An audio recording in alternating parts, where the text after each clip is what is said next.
जब भी हम दुनिया के सबसे बड़े और सम्मानित पुरस्कार की बात करते हैं तो जरा रुकिए और सोचिए, ऐसा कौन सा अवार्ड है जिसे मिलते ही एक इंसान सिर्फ व्यक्ति नहीं रहता बल्कि विचार बन जाता है, जिसे सुनने के लिए दुनिया रुक जाती है, जिसके एक नाम से सरकारें असहज हो जाती हैं और जिस देश से वो आता है उसकी छाती गर्व से चौड़ी हो जाती है। अगर ऐसा कोई एक पुरस्कार है तो दिमाग में सिर्फ एक ही नाम आता है, नोबेल प्राइज़। नोबेल प्राइज़ एक ऐसा सम्मान है जिसे पाने के बाद कोई अनजान चेहरा रातों रात देश और दुनिया का स्टार बन जाता है। लेकिन सवाल ये है, क्या नोबेल प्राइज़ सिर्फ एक पुरस्कार है या फिर उससे कई ज़्यादा? क्योंकि इतिहास बताता है कि नोबेल सिर्फ सम्मान नहीं देता, ये नैतिक वैधता भी देता है और कई बार यही नैतिक वैधता वैचारिक संघर्ष में एक ताकतवर हथियार बन जाती है। आज बात करेंगे इसी के बारे में। नमस्कार, मैं हूं यथार्थ, आप देख रहे हैं इंडिया.com। अगर आप म्यांमार को देखें तो ये बात और साफ हो जाती है। म्यांमार में हाल ही में चुनाव का पहला चरण पूरा हुआ, दूसरा चरण 11 जनवरी 2026 को है और अंतिम चरण 25 जनवरी को होना है।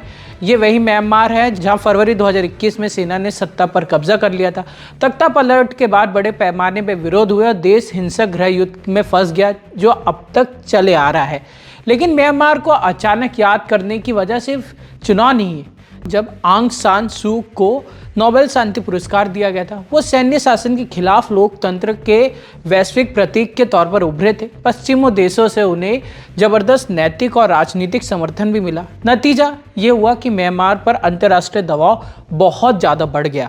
आखिरकार 2021 में सत्ता परिवर्तन हुआ और सू की सत्ता में आई, लेकिन इसके बाद रोहिंग्या संकट पर उनके रुख से पूरी दुनिया चौंक गई।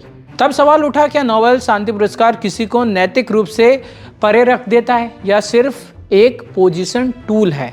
यही पैटर्न हमें वेनेजुला में भी दिखाई देता है। कभी दुनिया के सबसे अमीर देशों में गिने जाने वाला वेनेजुला लंबे समय से अमेरिकी प्रतिबंध, दबाव और सत्ता संघर्ष से जूझ रहा है। इसी दौरान वर्ष 2025 में मारिया कोरिना माकाडो को नोबेल शांति पुरस्कार दिया गया। उस वक्त वो वेनेजुला की विपक्षी राजनीति का सबसे बड़ा चेहरा थी। नोबेल मिलते ही उन्हें लोकतंत्र और स्वतंत्रता की मुखर आवाज़ के रूप में वैश्विक मंच पर आगे बढ़ाया गया। मीडिया, अंतर्राष्ट्रीय संस्थाएं और पश्चिम देश उन्हें एक नैतिक विकल्प के तौर पर पेश करने लगे। नतीजा क्या हुआ? अमेरिका ने सैन्य कार्रवाई में वेनेजुला के राष्ट्रपति निकोलस मादुरो को गिरफ्तार किया गया और अब उन पर अमेरिकी कोर्ट में मुकदमा भी चलेगा। ये कहना सही होगा कि वेनेजुला संकट को सीधे सीधे नोबेल से जोड़ना सरल निष्कर्ष नहीं है, लेकिन ये भी सच है कि नोबेल पुरस्कार किसी नेता को अंतर्राष्ट्रीय समर्थन का स्वाभाविक हकदार बना जरूर देता है और इसके समर्थन का इस्तेमाल रणनीतिक हितों के अनुसार बहुत आसानी से भी किया जा सकता है। बांग्लादेश का उदाहरण भी कम दिलचस्प नहीं है। साल 2006 में मोहम्मद यूनुस को माइक्रो क्रेडिट के लिए नोबेल शांति पुरस्कार मिला। ये पुरस्कार सामाजिक कार्य के लिए था, राजनीति के लिए नहीं। लेकिन जब उनका टकराव बांग्लादेश सरकार से हुआ तो नोबेल विजेता होना उन्हें एक अंतर्राष्ट्रीय मंच पर एक नैतिक विकल्प के रूप में पेश करने का आधार बन गया। जब तक शेख हसीना की सरकार थी तब तक वह अमेरिका के निशाने पर थी और ऐसे में यूनुस को बदलाव के चेहरे के तौर पर आगे बढ़ाया गया। आज बांग्लादेश को और यूनुस की हकीकत पूरी दुनिया के सामने है और अगर इन तीन उदाहरणों के साथ रखें, म्यांमार, वेनेजुला और बांग्लादेश, तो एक सवाल अपने आप खड़ा हो जाता है, क्या ये सब सिर्फ एक संयोग है या फिर नोबेल पुरस्कार वैचारिक संघर्ष का एक सॉफ्ट लेकिन प्रभावशाली हथियार बन चुका है? जरा इतिहास में भी झांकते हैं तो जवाब आपको और साफ साफ दिखने लगेगा। वियतनाम युद्ध के दौरान हेनरी किसिंजर को नोबेल दिया गया।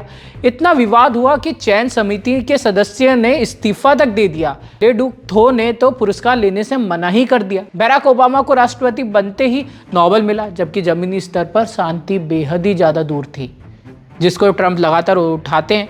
आबी अहमद को नोबेल मिलने के कुछ ही समय बाद इथियोपिया में गृह युद्ध शुरू हो गया और अगर और पीछे जाए तो इसके और उदाहरण मिलते हैं। तो 1958 में रूसी लेखक बोरिस पास्टरनाक ने एक उपन्यास लिखा, डॉक्टर जिवागो। उसके लिए उन्हें साहित्य में नोबेल मिला।